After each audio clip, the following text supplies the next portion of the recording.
Welcome to my presentation on internal family systems theory, looking at its basic concepts. This is the theory of psychological analysis useful for personal and family therapy. The approach itself in my analysis is heavily dependent or taken from Bowen Family Systems theory, which is my training. So using a Bowen perspective, I then want to at the end of this, critique internal family systems theory, and then actually offer a slight critique of both from what I think is a more research-oriented perspective. Why is it not? Okay, there we go. So the fundamentals of internal family systems theory is that inside each person are systemically related personality parts. That is, we're not whole people. We are a collection of partial people working together. Image of a Gary Larson diagram of a person, a costume person with a bunch of people inside, or the one with a bunch of ducks inside, seems appropriate. Developed by Richard Schwartz, he studied family therapy during the 1970s and developed IFS theory in the 1980s. It came out of his experience that as he was listening to clients, some of them started talking about their parts, particularly clients who were struggling with eating disorders. And then, conversely, if he listened to them, took them seriously, that what happened was there were sudden growth in clients. Taking parts seriously led to changes. And it has gone on from there through clinical research to be now accepted as an evidence-based treatment program. I'm not sure what exactly to make of that, but that is where it is now.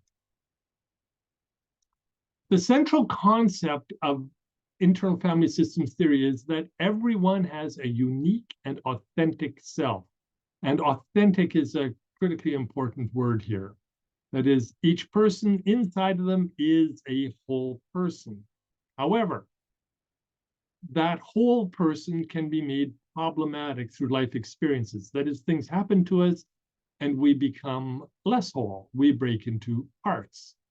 And then good therapy is about helping that authentic self become more present, more in control, noting that it's already mature, that there's a tremendous faith here in the authentic self as being capable of effectively responding to the world in a mature manner.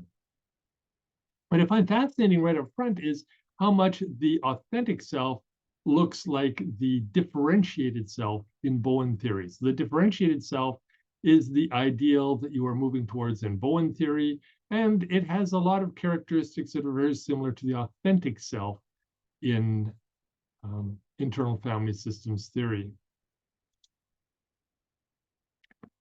What makes IFS stand out is its emphasis on parts. That is, each of us has partial selves inside of us, parts. Each part is a distinct entity with its unique memories, emotions, problem-solving procedures, and sense of identity. That is, a part thinks of itself as a whole person, but it's only a partial person. That it is, it doesn't necessarily and doesn't usually have access to all aspects of who we are, but is focused around a specific part of our life experience, and functions out of that, containing very important specific memories, and typically having an emotional stance which would often differ from our more mature perspective, having problem-solving procedures very much tied to its origin, and then a sense of identity that is related to all of that, but still very closely tied to our own sense of identity. That is, a part is kind of a cleaving off, a separating out of a distinct aspect of who we genuinely are. So these parts exist within us, and we can have many of them, 1, 2, or 30. It all depends on who we are and various components of how we've experienced life. Then what happens is during our ordinary life, parts function at various points, particularly related to points of emotional intensity. We run across a serious problem, something significant, a part will jump into play and offer its solution to our problems. However, if our life is stressful enough and parts are strong enough, they can, and often do, interfere with our development of a mature self. That is, they don't let the authentic self really function authentically.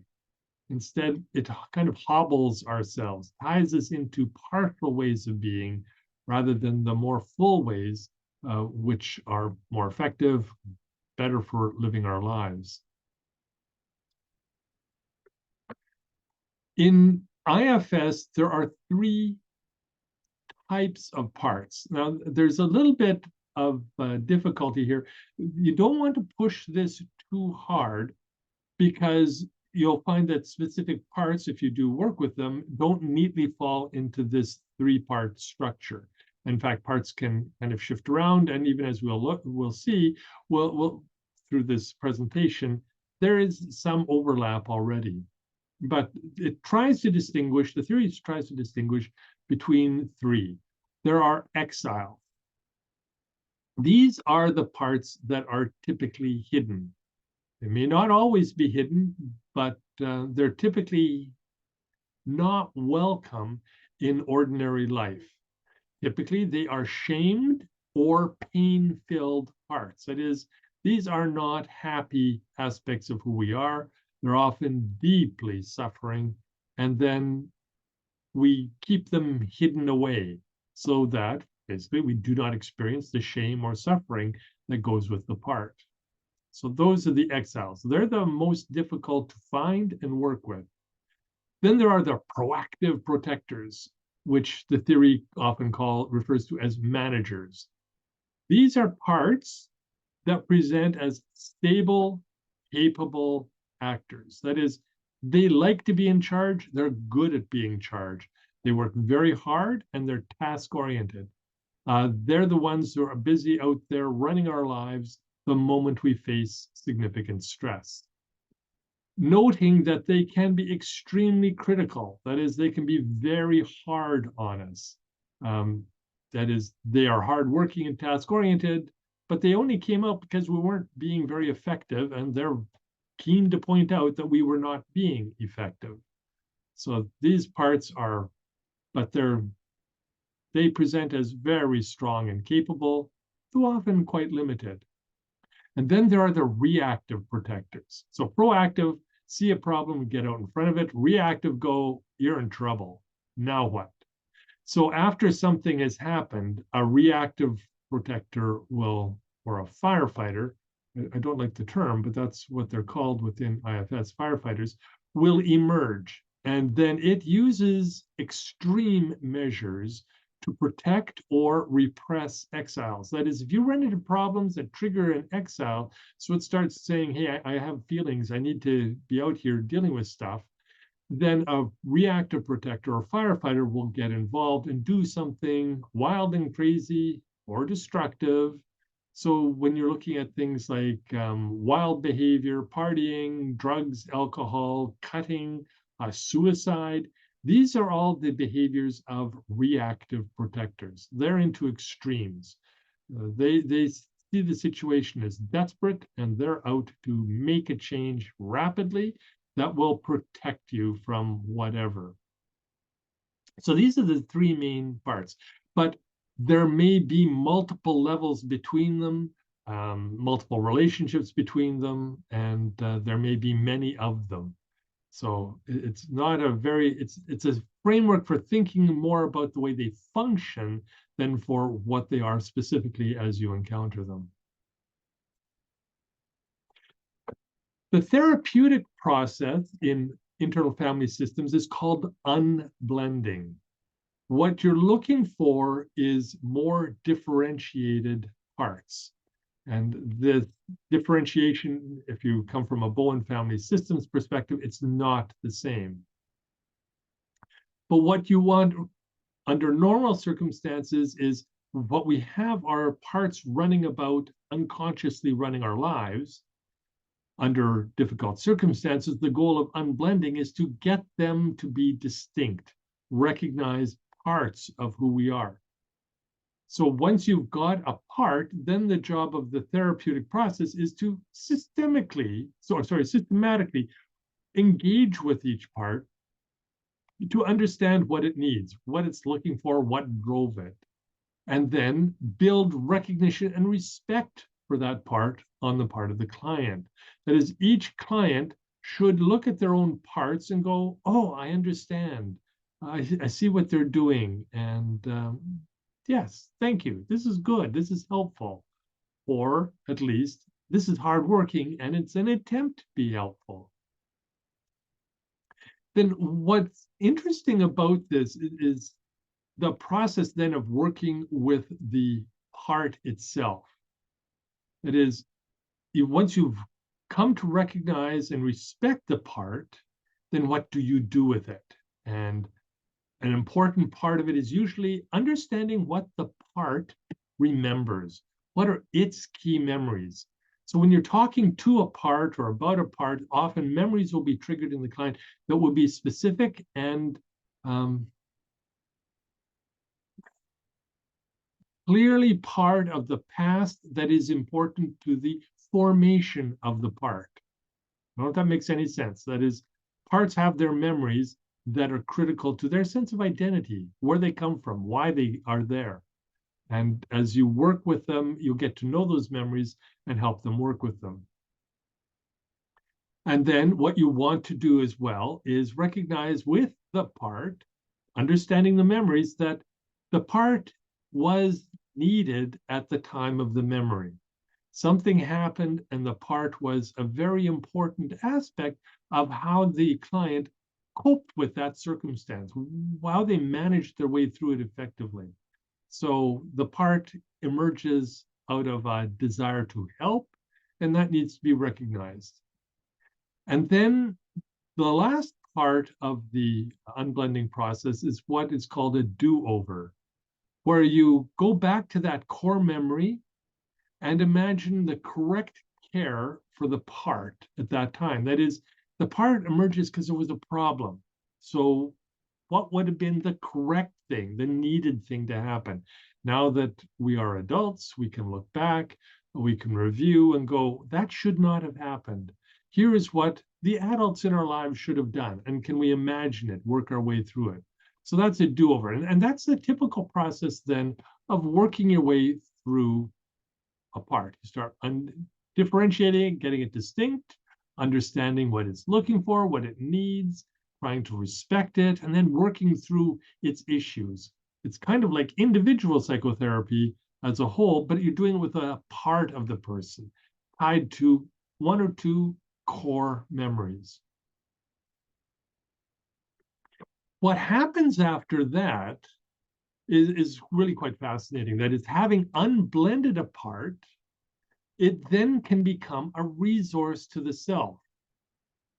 That is, over time, a part is likely to integrate, simply disappear into the whole. But until that happens, it still exists as a real part of self, and it can be a very significant resource. It has a perspective, it has memories, it has access to ways of thinking that can be very useful. And then once you've unblended, you also often find what are called phase shifts. Now, that's not from internal family systems theory, but that's what they're talking about. That is, the person makes a significant qualitative shift in their behaviors. That is, as far as the unblended part, now feeling whole, doesn't need to drive behaviors unconsciously the way it tried to do so before. It can more observe, contribute thoughtfully, become a mature aspect of self rather than an emotionally driven part. And when that happens, if it's a significant part, the client will shift their behavior significantly. They'll just say, oh, I guess I don't need that anymore. I don't need to get drunk every weekend. I don't need to play video games that way. They just don't, because that was something that the part was driving, and it no longer sees the need to drive that. That is, put it in its own IFS terms, the part has come to trust the person, the client, to make good decisions. And before, they didn't trust them.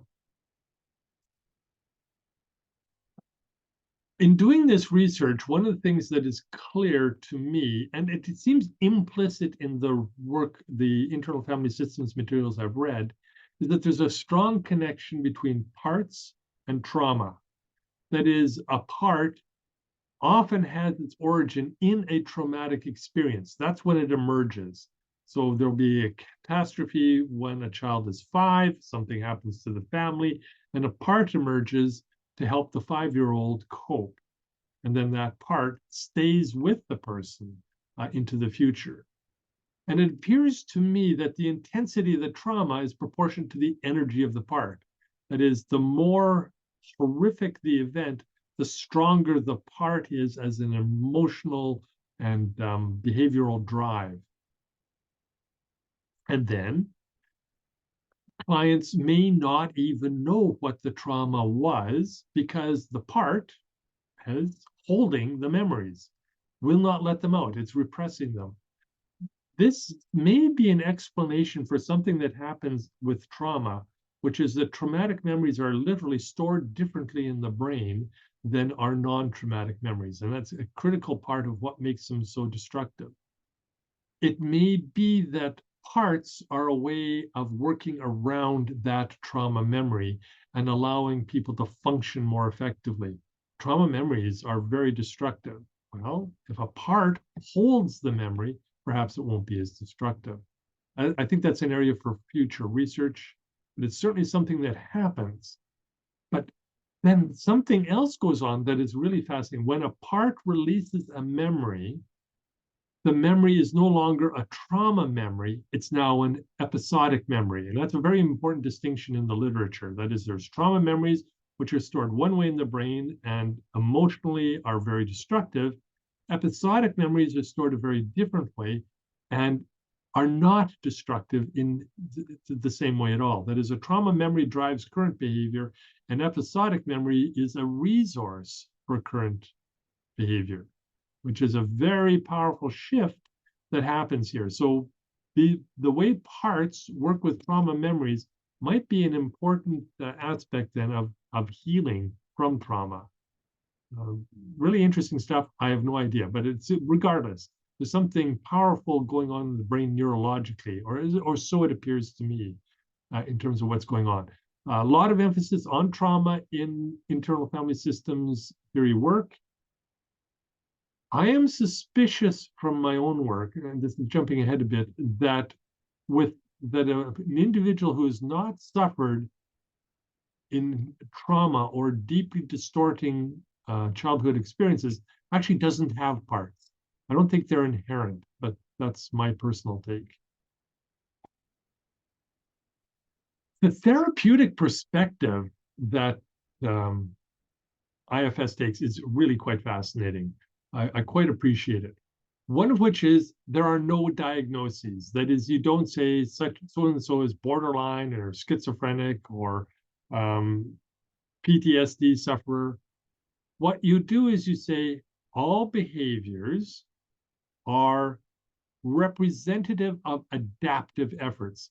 So it doesn't matter what a person is doing, you go, that's not diagnosed as bad, a destructive behavior. No, we need to understand it as an adaptive effort on the part of the client in relation by a part in relationship to some aspect of a trauma. Schwartz talks about the 5 Ps. You are present with your clients, you're patient with their issues, you are persistent, hold your perspective, and then a very important part of it is you're playful. That is, you don't try to engage parts out of seriousness, but out of a kind of playful, there you are, okay, what's going on? Keep it light. So you don't want the therapy to be a grind. You want it to be something that the parts enjoy. So that's critical. Another important part is that you need to be aware of your own parts and how they're responding to clients. So that managing yourself is intrinsic to effective therapeutic work. When you're working with a client, you have to remember that it is your parts are working with the client's parts. So be attentive to your parts, know who they are. And last, Schwartz says an important aspect of this is being a merchant of hope. That's his term. That is, you need to convince the parts that the self is capable and worth supporting. One of the issues here is parts emerge out of problems to solve problems. That means every part has an inherent position that the self is in trouble, the self is weak, the self cannot manage. And so parts don't want to release themselves, release the self to do its living because they don't believe the self is capable. So one of the points of the therapist is to acknowledge to the parts that the self can manage and to work through what that would look like. What does it mean to manage? And does that fit the parts definition of what good management is like? And you may then have a dialogue with the part over what it means, what the good future could look like, and how to put these pieces together. So that's my introduction to the theory. I want to give you a very brief imaginary case that kind of illustrates the issues. So this is somebody who would come to you indicating that they're intensely lonely and that they have a video game addiction. That is, they've got problems and they want to deal with it. They're not comfortable. You can approach them from a number of points of view, and then as you work with them, find out their story, you may end up discovering that they have parts. And for a person like this, it would be really likely that they would have at least 3 parts. That is, an active, world-engaged part that manages work effectively. That is, a manager part that deals with the personal issues by effectively functioning in the world. Yes, in a limited way. They probably don't build good relationships on the job, but they do the tasks well. They're focused, effective, maybe even a bit of a workaholic, but they can do the job that the world requires. And then you discover as you're working with them that when they walk into the home, they're overwhelmed by intense feelings of loneliness.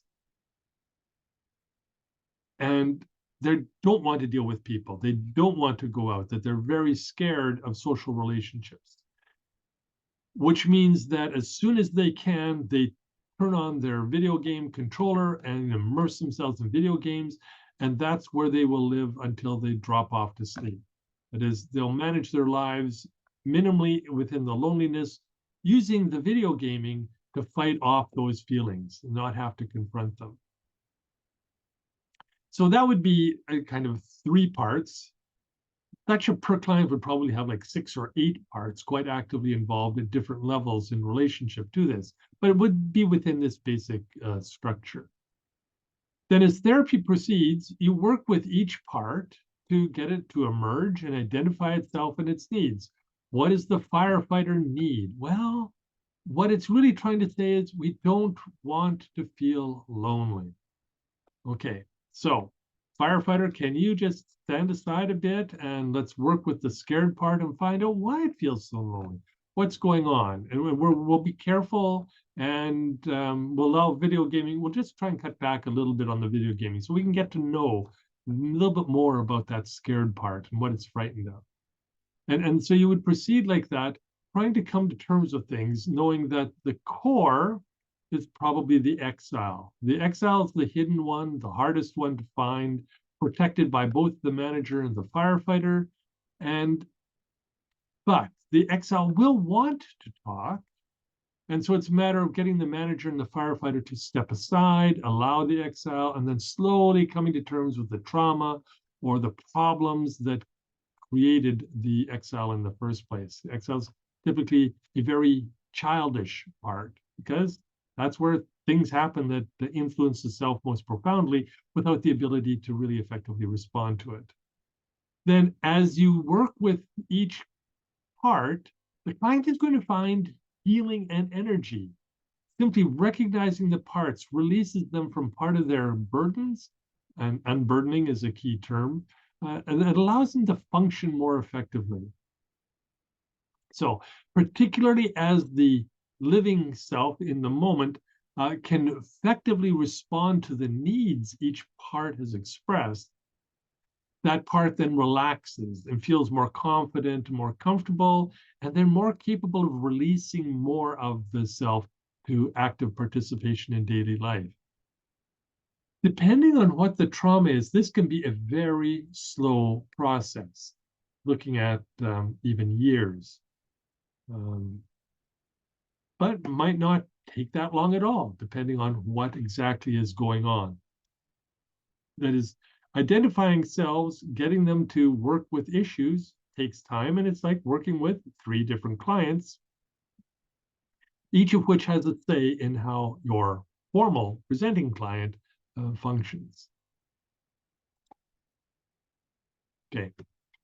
I said this is from a Bowen point of view, and I think that reveals some things that are really important in this process, worth looking at. One of which is, from a Bowen Family Systems therapy point of view, this approach, IFS, doesn't really pay enough attention to the external family system and its impacts. That is, Richard Schwartz is attentive enough that he identifies this. And if you read Schwartz's own work, I would say that this actually does not apply.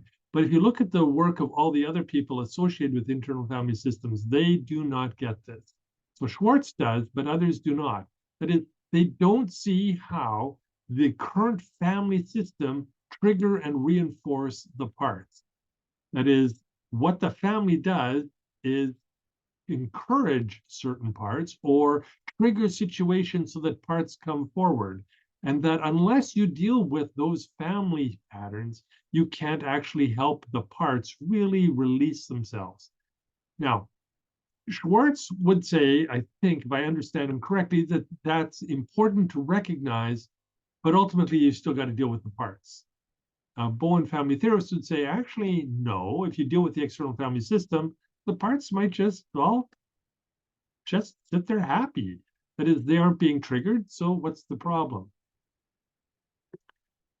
That's one critique. A second critique, critical to Bowen theory, is the idea that human beings as a whole are wrapped in an emotional or anxiety relational field. It's not quite clear, given in Bowen theory itself, whether or not we're talking about emotion in its richness, probably not, or anxiety as a specific type of emotional energy. And that seems to be the stronger way of looking at it.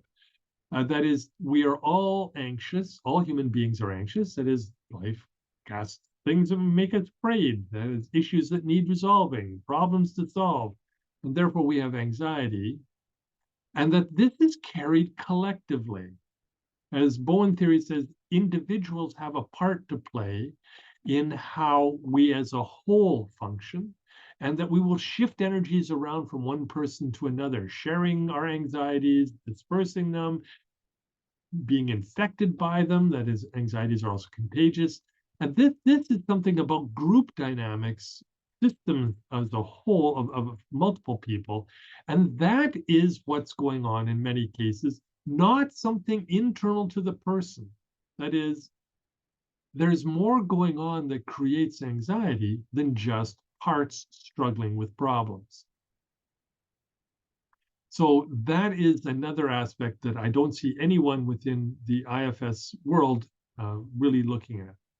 And then third, Bowen theory looks hard and carefully at multi-generational processes. That is, you cannot understand yourself without looking at the previous generations, plural, in Bowen theory. Again, Richard Schwartz has a recognition of these legacies, these multi-generational legacies, that I would say is, from a Bowen point of view, quite weak. That is, he recognizes it, but he doesn't recognize how powerfully it works. And my personal sense is the reason he doesn't recognize that power is because it doesn't really help parts. That is, that, well, Schwartz will recognize that this part takes after mom, and that part takes after dad, and that part takes after great grandpa. And there is some of that, but within Bowen theory, this is powerful stuff that shapes us in critical ways, particularly as groups choose particular members to carry on family legacies. So IFS, particularly Richard Schwartz, recognizes that a little bit, but I don't think with the understanding the power that a Bowen theorist would say is obviously present. And then if you look at other people within the IFS world, I don't see them taking it seriously, not the way Schwartz does.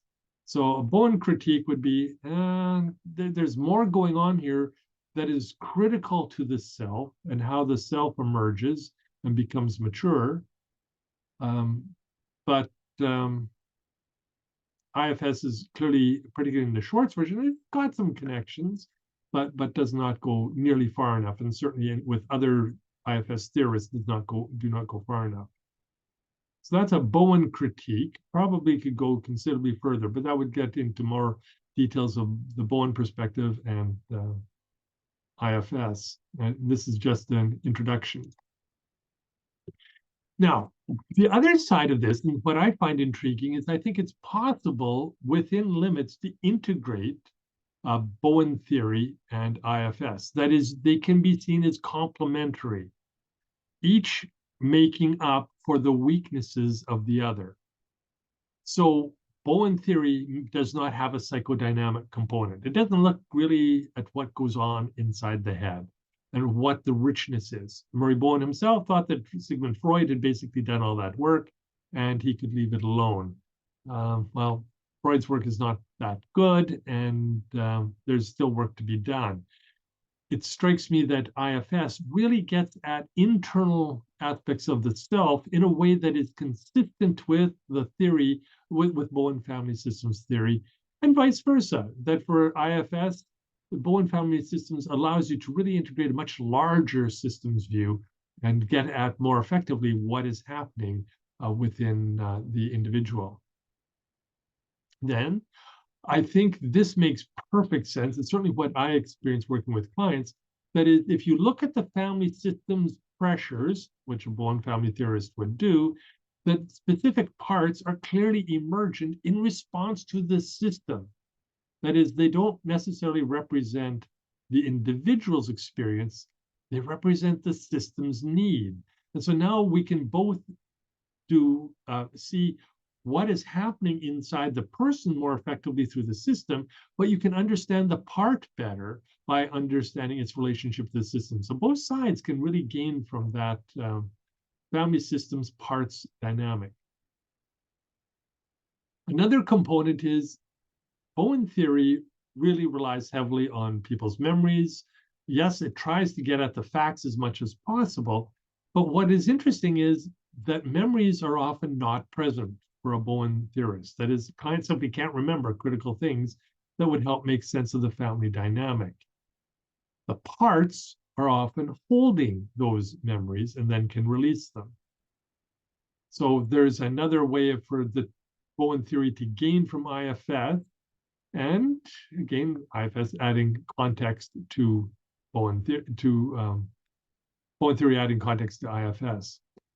From a Bowen perspective, I also find that you can find clients who are stuck. They don't seem to have a tool for getting at their own systems. Well, IFS can help you work with those clients to reframe their experiences and perhaps become unstuck. Then when you're looking at extreme family dynamics, these are the kinds of situations that actually Bowen theory is not good at really separating between extreme families and kind of more normal families. That is, families are just a problem. Well, they aren't all a problem in the same way. And IFS permits you to gain access to a way of thinking that allows you to say some are worse than others. That is, they literally generate more parts in your client that need to be dealt with. So you can begin to get a sense of how to discriminate between moderate family dynamics and extreme family dynamics. Then, and this one I think is really powerful. Bowen theory really looks closely at the issue of relational triangles, how two can be on the inside and one on the outside, and that allows tensions to be managed much more effectively than if you just try to deal with things one-to-one. But that doesn't get at how people are divided and conflicted within themselves in terms of how they play out their roles within external triangles. Well, it turns out if you look at internal family systems perspective, there are often triangles inside the client between various parts, and then triangles between parts and external capacities and issues and people. That is, now we have the ability to generate a much more complex view of how relational triangles function with a psychodynamic component to it that was missing before.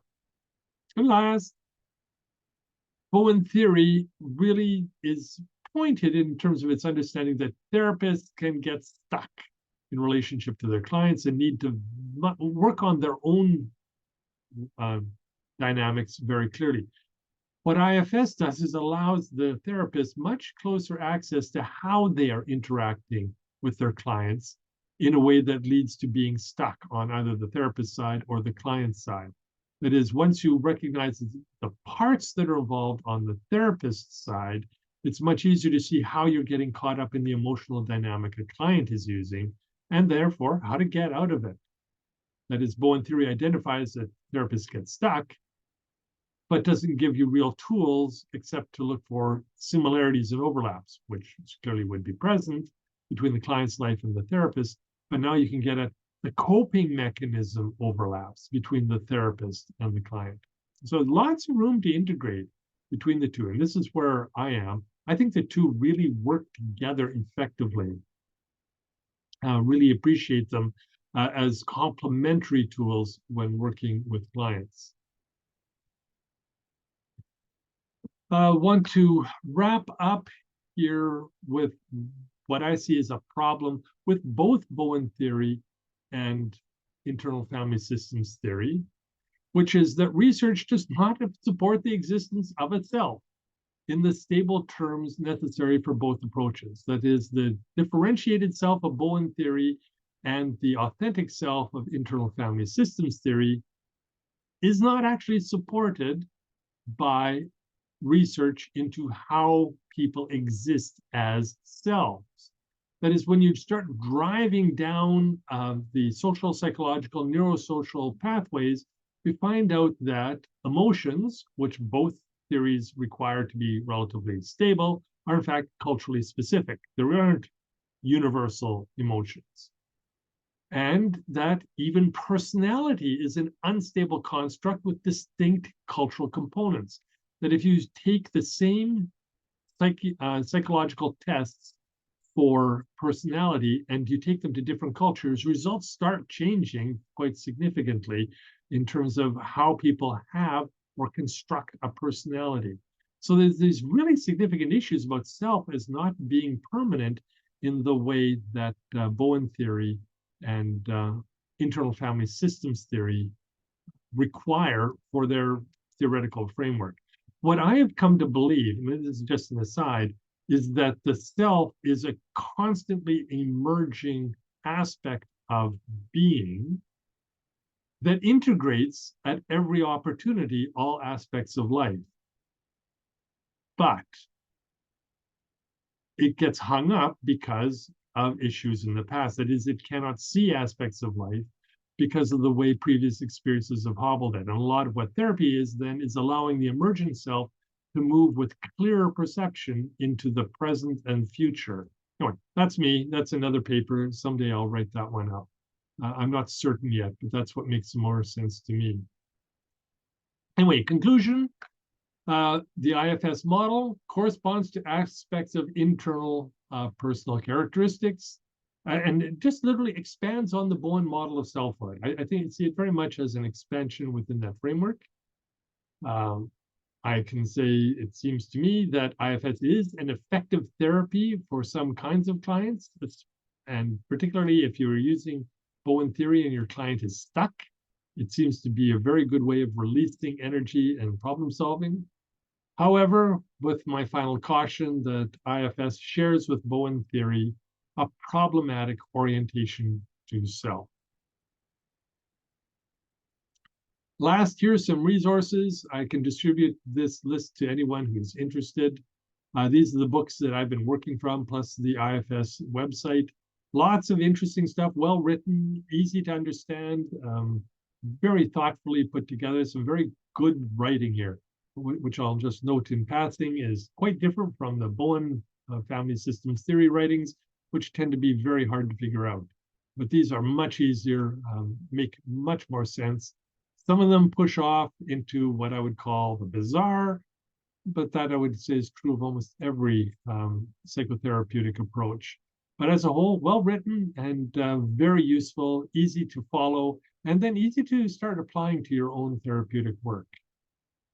And that wraps up the presentation. I'm going to stop sharing my screen, stop the recording. I can find the recording button.